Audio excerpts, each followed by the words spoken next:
ભોલેનાથ પલંગ કેરા આસન દીધા સાધુએ કર્યા સ્નાન ખાતે રસોઈ ખીરની કીધી પીરસીને આગળ દીધી ખાતે રસોઈ ખીરની કીધી પીરસીને આગળ દીધી।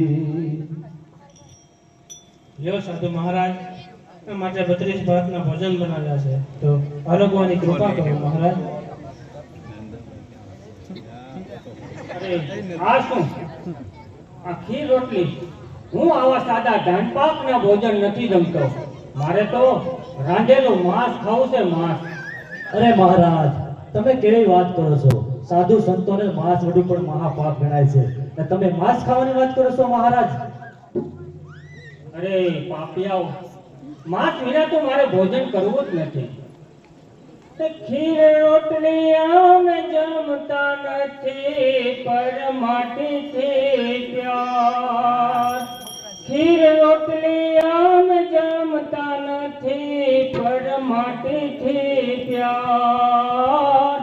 રેવું અમારે અઘોર વનમાં, રેવું અમારે અઘોર વનમાં, ખાંડાની છે ધાર, હે વાવશો તો વણ ઢળશે, આવી અવિનાશી મળશે, વાવશો તો વણ ઢળશે, આવી અવિનાશી મળશે।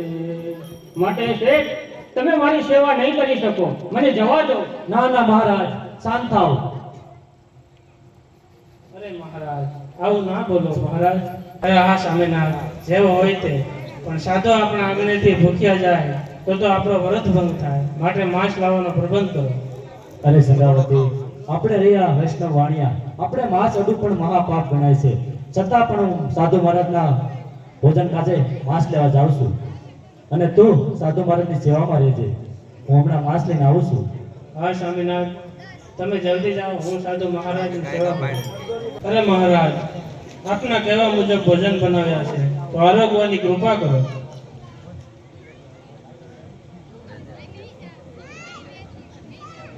અરે સંસારીઓ, આ તમે શું લાવ્યા છે? આ માંસ તો કોઈ જાનવરનું છે, આવું પશુતુલ્ય માંસ મારે નથી ખાવું, મારે તો માણસનું માંસ ખાવું છે। અરે મહારાજ, તમારા કહેવા પ્રમાણે તો અમે માંસ લઈ આવ્યા છે, હવે મારે નાના બાળકનું માંસ ક્યાંથી લાવું મહારાજ? અરે સંસારીઓ, તમે મને નહીં જમાડી શકો, મને જવા દો। અરે નહીં નહીં મહારાજ, શાંત થાઓ। આપને જો માણસનું જ માંસ ખાવું હોય તો હમણાં જ મારા શરીરના ટુકડા કરી આપણા માટે ભોજન બનાવો।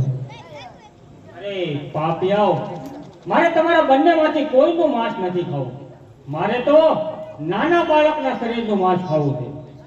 અરે મહારાજ, તમે કેવી વાત કરો છો? અરે અમે નાના બાળકનું માંસ ક્યાંથી લાવીએ? અરે તમારે જો મને જમાડવો જ હોય તો તમારા પુત્રને વધેરી અને ભોજન તૈયાર કરી પછી મને જમાડો। અરે મહારાજ, આવું ના બોલો। સંગાવતી, તમે શાંત થાઓ, ક્રોધ ના કરો, બાળાની મરજી હશે એ થશે। અત્યારે પુત્ર પણ છેલ્લો વિશાળે ભણવા ગયો છે। અરે ભગવાન, મારે શું કરવું મને કાંઈ સમજાતું નથી। હે ભગવાન, આજ મારો બાળ નિશાળેથી ઘરે ન આવે તો સારું। હાલો ચલેલા, હવે એક ભજન ગાઈ ને ભાઈ, આમાં કાઈ નથી લઈ લેવા।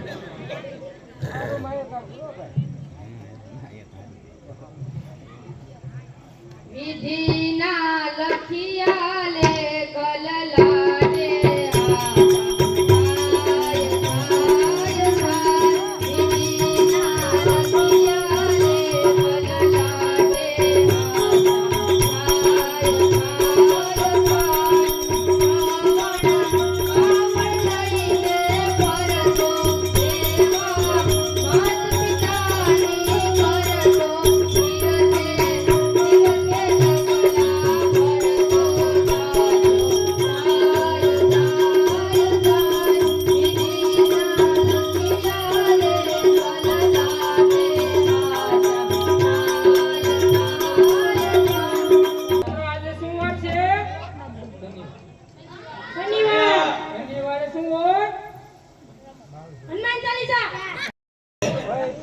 તારા ઘરે આવેલા સાધુ મહાત્મા એ તારો કાળ બનીને આવ્યા છે.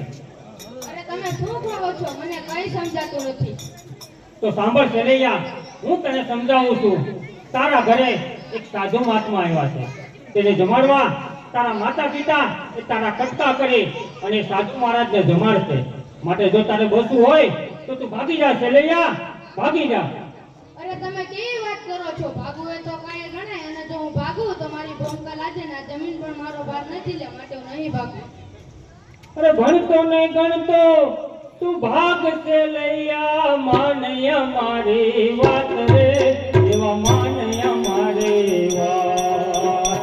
માવતર તારા મારવા બેઠા, માવતર તારા મારવા બેઠા, આંગણે આવ્યો ચિત ધોકારો તૂટી જાશે, પાછળ પછતાવો થશે, ધોકારો તૂટી જાશે, પાછળ પછતાવો થશે. મારી ભૂમિકા લાગે ભૂલમાંથી રે ભાર.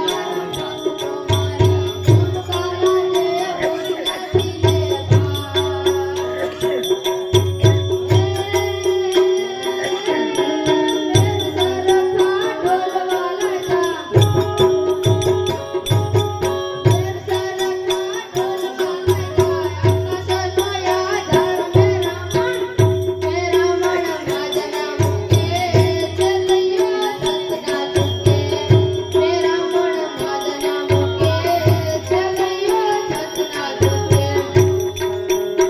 સતના માટે હરિચંદ્ર રાજાએ સતના દીધા દાન.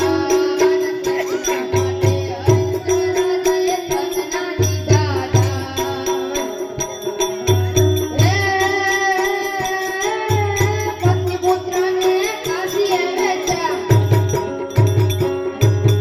પતિ પુત્રને કાશીએ વેચ્યા, ત્યારે મળ્યા ભગવાન મેરા માજના મુખે, ચલૈયા સતના દુખે.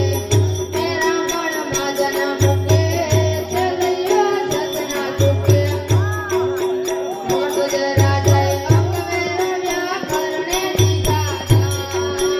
મોટું રાજાએ અંગ મેળવ્યા, કરણે દીધા દાન.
અરે વાહ સેલૈયા, વાહ.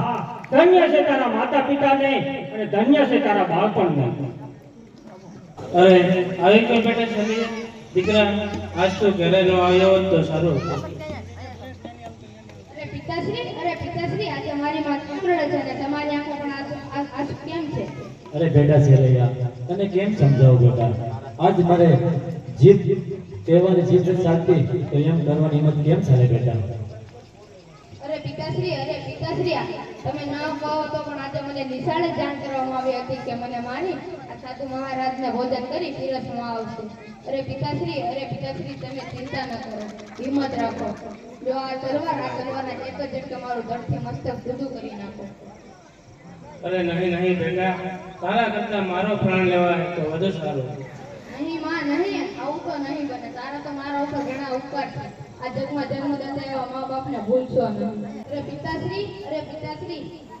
પિતાશ્રી, તમે ને મારા માતુશ્રી મને વધારે પ્રેમ કરો છો, એટલે મારું મસ્તક આપતા તમારો જીવ નહીં ચાલે. અરે પિતાશ્રી, લાવો આ તલવારના એક